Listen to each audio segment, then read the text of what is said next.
السلام علیکم۔ Welcome to my channel خوف کی دنیا۔ تمام ویڈیو اپڈیٹس کے لیے چینل کو سبسکرائب کر کے بیل نوٹیفیکیشن کو آن کر دیں۔ وہ ہر وقت سائیکل پر سوار رہتے، ان کا نام تو کوئی نہ جان سکا تھا۔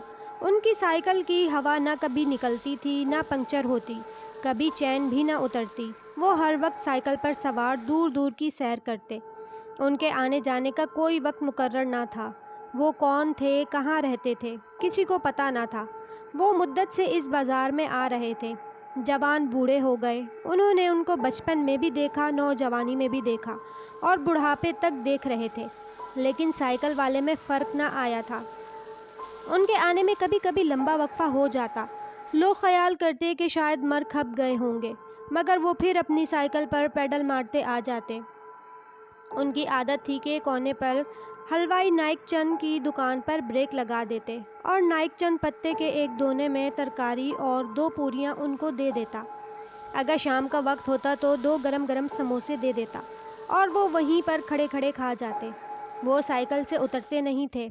نائک چند کے بعد اس کے لڑکے بھی یہی کرتے۔ اگر دکان پر کوئی گاہک ہوتا تو بھی سب سے پہلے ان کو دیا جاتا۔ وہ کھانے کے بعد بازار کی طرف چل دیتے اور دکان پر کھڑے ہو جاتے اور وہیں کھڑے کھڑے آواز دیتے، بندے حسن ٹھیک تو ہو؟ بندے حسن دوڑ کر ان کے قریب آ جاتے اور سر جھکا کر کہتے، جی ٹھیک ہوں، پر چھوٹی بیٹی کا رشتہ نہیں ہو رہا، اس کے لیے دعا کرنا۔ سائیکل والے مسکرا کر کہتے، ہو جائے گا، فکر کیوں کرتا ہے، ابھی وقت نہیں ہوا، ہر کام اپنے مقررہ وقت پر ہوتا ہے، اور آگے بڑھ جاتے۔ ہر دکاندار ان کی عزت کرتا تھا، کسی ذات پات سے ان کو غرض نہ تھی۔ ہندو، مسلمان، سکھ، عیسائی سب ان کے لیے برابر تھے۔ پرانی نسل ختم ہو رہی تھی، نئی نسل نے ذمہ داریاں سنبھال لی تھیں، مگر ان کی عزت اور توقیر میں فرق نہ آیا تھا۔ یہ بازار کانپور کا مشہور بازار پربت بازار تھا۔ بہت قدیم دکاندار تھے اور نسل در نسل کاروبار کر رہے تھے۔ پرچون کے ساتھ ساتھ ہول سیل کا کاروبار بھی کرتے تھے۔ سائیکل والے اس بازار میں کب سے آ رہے تھے، اس کے بارے میں کوئی نہیں جانتا تھا۔ بوڑھے سے بوڑھا بھی یہی کہتا کہ اس نے تو بچپن سے ان کو دیکھا ہے۔ ہاں، یہ ضرور ہوا کہ وہ کئی سال نہ آئے۔ ان کا کردار حیرت انگیز تو تھا، مگر کسی نے اس کے بارے میں جستجو نہیں کی۔ اور جستجو کیوں کرتا؟ وہ آتے، دعائیں دیتے، کسی سے کچھ طلب نہیں کرتے۔ کسی نے ضد کر کے کچھ کھلا دیا تو 2-4 نوالے کھاتے۔ البتہ نائک چند کی دکان سے 2 پوریاں ضرور کھاتے تھے۔ پوریاں کھا کے پتے کا دونا واپس کر دیتے اور نائک چند اس دونے کو بڑی احتیاط سے دکان میں رکھ دیتا۔ اس کے لڑکے بھی یہی کرتے تھے۔ نائک چند بہت بوڑھا ہو گیا تھا، لڑکے دکان چلاتے۔ نائک چند دکان پر کبھی کبھی آ جاتا تھا۔ ایک دفعہ ایسا ہوا کہ نائک چند دکان پر اکیلا تھا، لڑکے نہیں تھے کہ سویرے ہی سائیکل والے دورے پر آ گئے۔ نائک چند نے دوڑ کر ان کی خدمت میں ان کا ناشتہ پیش کیا اور کھڑے کھڑے کھا گئے، پانی پیا اور بولے، کاہے فکر کرتا ہے؟ ارے تیری مشکل تو یہ دونا پوری کر دے گا، جا کر سمدھی کے منہ پر مار دے، اور آگے بڑھ گئے۔ نائک چند نے عقیدت اور احترام سے اس پتے کے دونے کو دیکھا اور موڑ کر سلوکے کی اندر کی جیب میں رکھ لیا۔ اس کے لیے اس سے بڑھ کر کچھ بھی قیمتی نہیں تھا۔ دکان سے اٹھ کر گھر آ گیا۔ وہ لڑکی کی شادی کی بات کر چکا تھا، مگر لڑکے اور ہونے والے سمدھی کی اچانک مانگ اتنی زیادہ ہو گئی تھی کہ اس کی سمجھ میں نہیں آ رہا تھا وہ کس طرح پوری کرے۔ آخری فیصلہ یعنی لڑکے کے باپ کی ڈیمانڈ کے متعلق دوسرے روز فائنل جواب دینا تھا۔ شام کو اس نے کرتا اتارا اور سلوکا پہنے پہنے بستر پر لیٹ گیا، مگر اتنی فکر کے باوجود بڑے سکون سے سوتا رہا۔ سویرے تازہ دم اٹھا، اس کے ذہن میں کوئی فکر نہ تھی اور اس کا ہاتھ اس کی جیب کے اندر چلا گیا۔ وہ دونا اس نے باہر نکال لیا۔ دونا پھولا ہوا تھا اور جب دونے میں دیکھا تو اس کے ہاتھ میں 2 سونے کی ڈلیاں آ گئی۔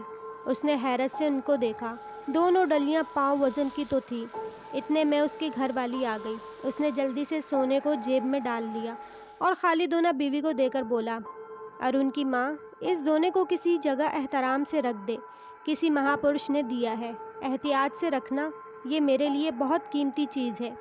بیوی نے اس معمولی پتوں کے بنے تکونے دونے کو دیکھا اور بولی، وہ کیسا مہاپرش تھا جس نے یہ پتوں کا خالی دونا دے دیا اور تم خوش ہو گئے؟ تیری سمجھ میں یہ بات نہیں آئے گی۔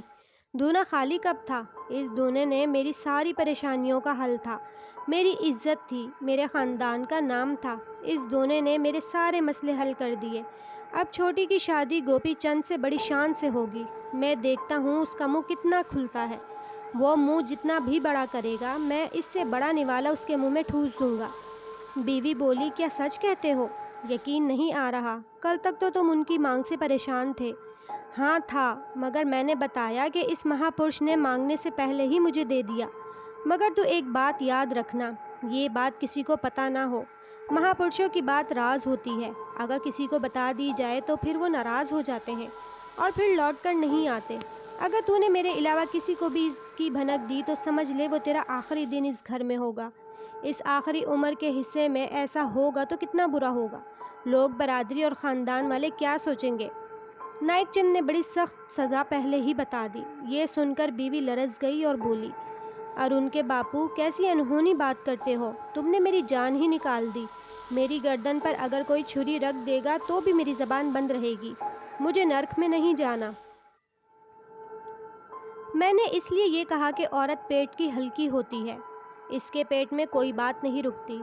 اس کو اندر روکنے کے لیے بڑا بھاری پتھر رکھنا ضروری ہوتا ہے۔ میں اگر تجھ سے پہلے مر بھی جاؤں تو یہ بھی پتھر ہرگز نہ ہٹانا، نہیں تو میری آتما کو تکلیف ہوگی۔ آج تم کیسی باتیں کر رہے ہو؟ مجھے ہولائے دے رہے ہو؟ میں تو چاہتی ہوں تم میری ارتھی کو اگنی دو، میری آتما شانتی سے بھگوان کے پاس چلی جائے۔ اگر انسان کا چاہا پورا ہونے لگے تو پھر بھگوان کو کون یاد کرے گا؟ سب اپنی اپنی پسند کی موت مانگیں گے۔ نائک چند بولا، اور پھر لوگوں نے دیکھا کہ نائک چند کی لڑکی کی شادی اتنی شان سے ہوئی کہ لوگ دیکھ کر حیران رہ گئے۔ اس کے پورے 1 سال تک سائیکل والے نہیں آئے۔ نائک چند ہر روز دکان پر آتا، صرف اس لیے کہ شاید وہ آ جائے۔ سائیکل والے کی غیر حاضری میں بازار میں بہت کچھ بدل گیا۔ کچھ پرانے دکاندار مر گئے۔ نائک چند بھی دوبارہ ان کی دیدار کی حسرت میں مر گیا، اور بندے حسن بھی اللہ کو پیارا ہو گیا۔ جمعہ خان پنواڑی ہی اس بازار کا سب سے پرانا دکاندار رہ گیا۔ نئے نوجوانوں میں بہت سے ایسے تھے جو سائیکل والے کو نہیں جانتے تھے، مگر اکثر نے اس کو دیکھا بھی تھا اور ان کی عزت بھی تھی۔ جمعہ خان کی دکان چھوٹی سی تھی، مگر اس کے خاندان کا گزارا اس سے ہو جاتا تھا، اور اس کی دکان کے سامنے سے جب بھی سائیکل والا گزرتا، جمعہ خان دوڑ کر اس کی خدمت میں پان کا بیڑا پیش کرتا، مگر اس نے اس کو کبھی نہیں کھایا، صرف اس پر اپنا ہاتھ رکھ دیتا اور خاموشی سے آگے بڑھ جاتا۔ وہ پان کا بیڑا جمعہ خان کے لیے ایک تبرک ہوتا، وہ پورے گھر کو اس میں سے کھلاتا۔ 1 سال کے بعد سائیکل والا آ گیا۔ نکڑ پر نائک چند کے لڑکوں نے اس کو ناشتہ کرایا اور پوچھا، اور کیا خدمت کریں؟ سائیکل والا بولا، صبر کرو، ایمانداری سے دکان چلاؤ، اللہ برکت دے گا، اور آگے بڑھ گیا۔ سب کے سلاموں کا جواب دیتے جمعہ خان کے قریب پہنچا تو جمعہ خان پان کا بیڑا لے کر دکان سے اترا اور دونوں ہاتھوں میں پان لے کر گردن جھکا کر کھڑا ہو گیا۔ سائیکل والے نے اس کے سر پر ہاتھ رکھ دیا اور پان اٹھا کر منہ میں رکھ لیا اور بولا، انسان کے لیے کچھ فیصلے اوپر ہوتے ہیں، جو فیصلہ ہوا ہے اس پر عمل کرنا ہوگا۔ میں تیرا انتظار گولے شاہ قبرستان میں کروں گا۔ اور وہ آگے بڑھ گیا۔ آج پہلی بار یہ ہوا کہ اس نے جمعہ خان کا پان کھایا اور اس سے بات بھی کی، اور جمعہ خان کو قبرستان میں بھی بلا لیا۔ جمعہ خان پڑھا لکھا شخص نہیں تھا، مگر مذہب سے اس کا لگاؤ تھا۔ وہ نمازوں کی پابندی بھی کرتا تھا اور مزارات پر حاضری بھی دیا کرتا تھا۔ اس نے فیصلہ کر لیا کہ وہ گولے شاہ قبرستان ضرور جائے گا، اور اس کا ذکر اس نے کسی سے نہیں کیا۔ مغرب پڑھ کر وہ قبرستان چلا گیا۔ یہ بہت پرانا قبرستان تھا۔ قبرستان کے درمیانی گولے شاہ کا مزار تھا اور اس پر جھنڈا ہمیشہ لہراتا رہتا تھا۔ قبرستان کا کوئی دروازہ نہیں تھا، ہر طرف سے کھلا ہوا تھا۔ جمعہ خان بھی جو راستہ اس کے قریب تھا اس سے قبرستان میں داخل ہو گیا۔ تھوڑا تھوڑا اندھیرا ہو رہا تھا۔ قبرستان میں ہر طرف سناٹا تھا، دور کوئی بھی نہ تھا۔ جمعہ خان کے کان میں سائیکل والے کی آواز آئی، تم وقت پر آ گئے جمعہ خان۔ جمعہ خان نے پلٹ کر دیکھا تو وہ کھڑے مسکرا رہے تھے۔ آؤ میرے ساتھ آؤ، اور وہ ایک طرف اس کو ساتھ لے گئے۔ ایک برگد کے پیڑ کے نیچے ایک کوٹھری بنی تھی، اس کے اندر روشنی ہو رہی تھی۔ وہ بولے، آؤ اندر آ جاؤ۔ جمعہ خان بغیر کسی ڈر و خوف کے اندر چلا گیا۔ کوٹھری میں کچھ سامان نہ تھا۔ فرش پر 2 چٹائیاں پڑی تھیں، ایک لالٹین لٹک رہی تھی اور کونے میں پانی کا ایک مٹکا تھا۔ دیواروں پر سفیدی تھی اور پورا کمرہ روشن تھا، مگر جمعہ خان کے چہرے پر حیرت اور گھبراہٹ کے آثار تھے۔ سائیکل والے جمعہ خان کو دیکھ کر مسکرائے۔ انہوں نے ہاتھ میں پکڑی تسبیح کو بوسہ دیا اور جمعہ خان سے مخاطب ہوئے، ابھی عشاء ہونے والی ہے، نماز کے بعد تم میرے ساتھ کھانا کھاؤ گے، پھر میں تم سے کچھ باتیں کروں گا، تم کو کوئی جلدی تو نہیں ہے؟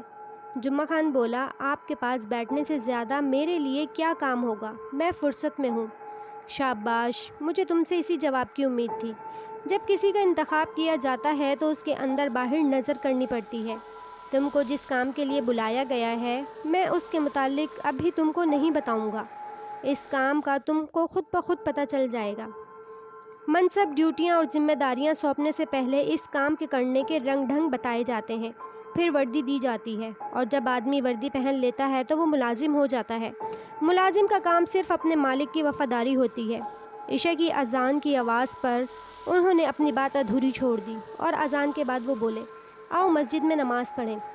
قبرستان میں ایک مسجد بھی تھی۔ اس مسجد میں 200-400 آدمی نماز پڑھ سکتے تھے۔ ساتھ میں پانی کا حوض تھا۔ مسجد کے اندر روشنی تھی، حوض کے پاس بھی روشنی تھی۔ حوض پر کچھ لوگ وضو کر رہے تھے۔ جمعہ خان نے بھی وضو کیا اور مسجد کے اندر چلا گیا۔ سائیکل والے مسجد میں اس کے بعد آئے اور وہ پیش امام کے مصلی پر بیٹھ گئے۔ لوگ آتے گئے اور مسجد بھرتی گئی اور پوری مسجد بھر گئی۔ جمعہ خان حیران تھا کہ شہر کے باہر اس مسجد میں اتنے نمازی اور ان میں اس کا جانا پہچانا چہرہ ایک بھی نہیں تھا۔ پوری نماز ختم کرنے میں آدھا گھنٹہ تو لگ گیا۔ سب لوگ سائیکل والے سے ہاتھ ملا کر رخصت ہو گئے۔ جمعہ خان اپنی جگہ بیٹھا رہا، پھر سائیکل والے اس کے قریب آئے اور بولے، آؤ میرے ساتھ، اور دونوں کوٹھری کی طرف چلنے لگے۔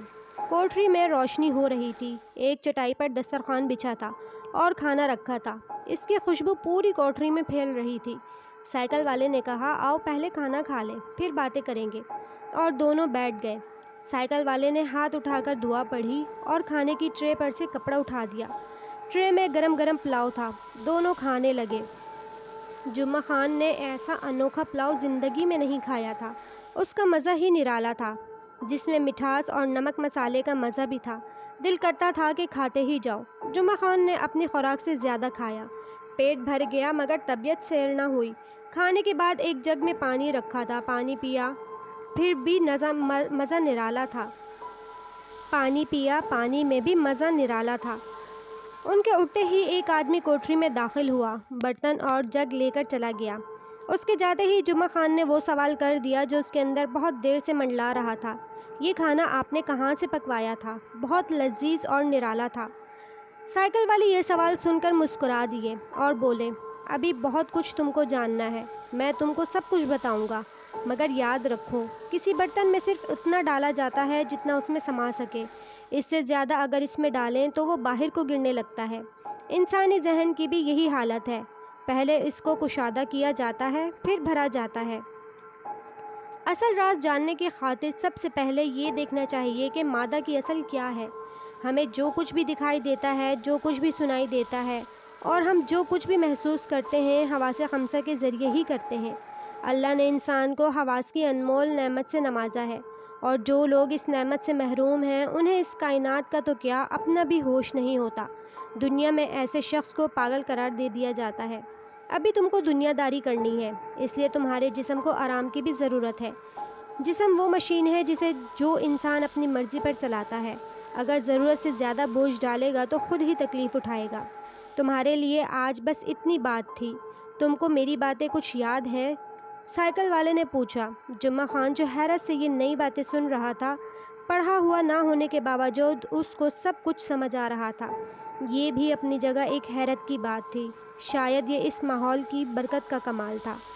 جمعہ خان نے دن بھر دکانداری کی، اور حیرت انگیز طور پر اس نے اچھی دکانداری کی، اور مغرب سے کچھ پہلے ہی اس کے پان ختم ہو گئے، جبکہ اس کو روزانہ رات تک رکنا پڑتا تھا۔ وہ گھر آ گیا اور کپڑے بدل کر گولے شاہ قبرستان مسجد چلا گیا۔ آج میں تم کو اور آگے لیے چلتا ہوں، مگر تم یہ بتاؤ، میری کل کی باتیں یاد ہیں تو دہراؤ۔ اور جمعہ خان نے کل کا سبق فر سنا دیا۔ سائیکل والے ہنس کر بولے، تم کامیاب ہوئے، اب آگے چلو۔ حواس خمسہ کی قوتیں جس کی ہمیں پہچان کراتی ہیں، اس کا اظہار ہم حواس کی ایک قوت گویائی سے الفاظ کے ذریعے کرتے ہیں۔ اس کا مطلب ہوا حواس اور الفاظ اس کائنات کو پہچاننے کا ذریعہ ہیں۔ چند منٹ سائیکل والے خاموش رہے، کچھ غور کرتے رہے، پھر بولے، ظاہری قوت مادے کے باہر دیکھتی ہے، جبکہ باطنی قوت مادے کے اندر دیکھتی ہے یا جھانکتی ہے اور اس کی حقیقت کو پہچانتی ہے، اور جب یہی قوت اپنے انتہا کو پہنچ جاتی ہے تو پھر کوئی راز نہیں رہتا، بلکہ یہ پوری کائنات انسان کے لیے مسخر ہو جاتی ہے۔ ایسا انسان روحانی دنیا کا باسی ہوتا ہے۔ اس کائنات کی حقیقت کو جاننے کے بعد صحیح معنوں میں ایسا شخص مکمل کہلانے کا حقدار ہوتا ہے۔ یہاں تک بیان کرنے کے بعد سائیکل والے خاموش ہو گئے، پھر بولے، میں نے نہایت آسان زبان میں بات کی ہے اور برتن کو دیکھ کر بھرنے کی کوشش کی ہے۔ تمہاری سمجھ میں میری باتیں آ رہی ہیں؟ جہاں پر سمجھ نہ آئے تم سوال کرو، ادب لحاظ میں خاموش نہ رہو، کیونکہ یہ تمہارا ابتدائی سبق ہے، اس کا پختہ ہونا ضروری ہے۔ کہیں پر جھول رہ گیا تو تم بھٹکتے رہو گے، کیونکہ اس کائنات کی حقیقت کو جاننے کی خاطر انسان کو سخت محنت کرنا پڑتی ہے۔ ابھی تم اصل سبق سے دور ہو، وہ بھی عنقریب میں تم کو بتاؤں گا۔ ابھی میں بنیاد بنا رہا ہوں، تم اس بنیاد کو مضبوط کرتے جاؤ۔ تم مضبوط اس طرح کرو گے کہ میری باتوں کو یاد رکھو گے اور اپنی نماز میں خشوع و خضوع پیدا کرو گے۔ رہا تمہارا روزگار اور تمہارے خاندان کا رزق، تو تم یقین کرو کہ جس کی طرف تم نے ہاتھ بڑھایا ہے وہ تمہارے ہاتھ کو خالی نہیں رہنے دے گا۔ یقین سے بڑھ کر کوئی دولت نہیں ہے۔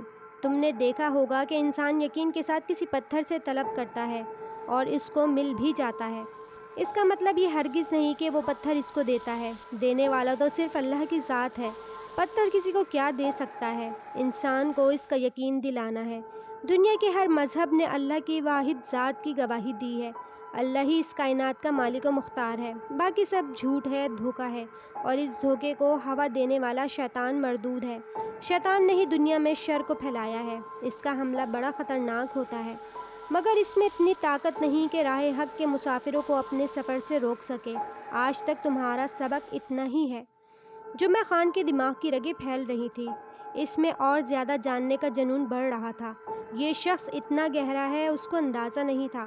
اس کی عالمانہ گفتگو سن کر وہ حیران تھا۔ قلندرانہ انداز میں اتنا علم اور اس قدر معلومات اس کے پاس ہے۔ جمعہ خان نے اپنی زندگی میں کبھی جو نہیں سنا تھا، اور اب اسے نصیب سے ایک علم کا دریا اس کے پاس تھا اور اس کو سیراب کر رہا تھا۔ جمعہ خان کے رنگ ڈھنگ بدلتے جا رہے تھے اور شوق بڑھتا جا رہا تھا۔ وہ اپنے ہر کام مغرب سے پہلے ختم کر لیا کرتا تھا اور عشاء کی نماز مسجد کے قبرستان میں ادا کرتا۔